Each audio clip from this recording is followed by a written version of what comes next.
We start off in June of 1969, the summer after President Nixon was elected.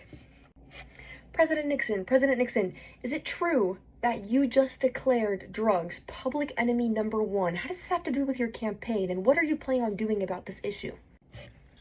Yes, that is correct. During my presidential term, I aim to limit access to drugs for all Americans, both domestically and internationally. Currently, I'm working on a piece of legislation called the Comprehensive Drug Abuse Control and Legislation Act, which is going to make sure that we can centralize all of our efforts to stop drug trafficking here in the United States and make sure that we are classifying drugs properly and restricting their access to Americans.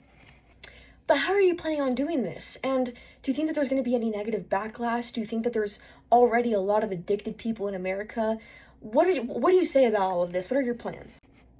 The first step to creating healthy drug control here in the United States is to make sure that our citizens are no longer being affected, especially the Vietnam War vets who, after the Vietnam War, came back to the United States and were already addicted to heroin and other products because of their time spent in Vietnam, where they had easy access to those resources. We want to get people who are addicted off the streets into rehabilitation centers and make sure that we are projecting an image in the United States that there is no access to drugs within our borders.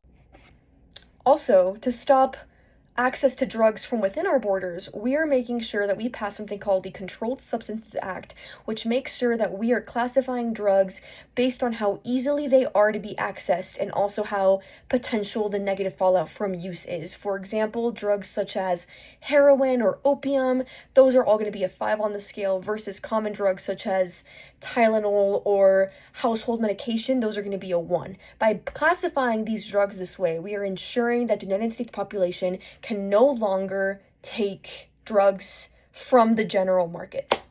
What about your international policies towards drug abuse and trafficking? Don't all of these drugs come from other countries such as Thailand, Turkey, Mexico? If we can't stop the drug production from these countries, then how are we going to quit the problem?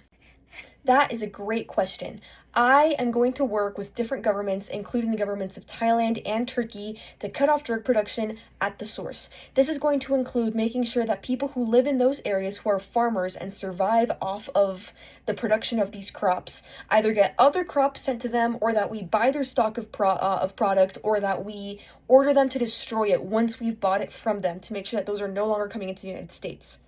Also, in countries such as Thailand, where there's a lot of political corruption, and other Southeast Asian countries, it's important to create legislation where people are actually incentivized to take this seriously. So we will be sending people from the government into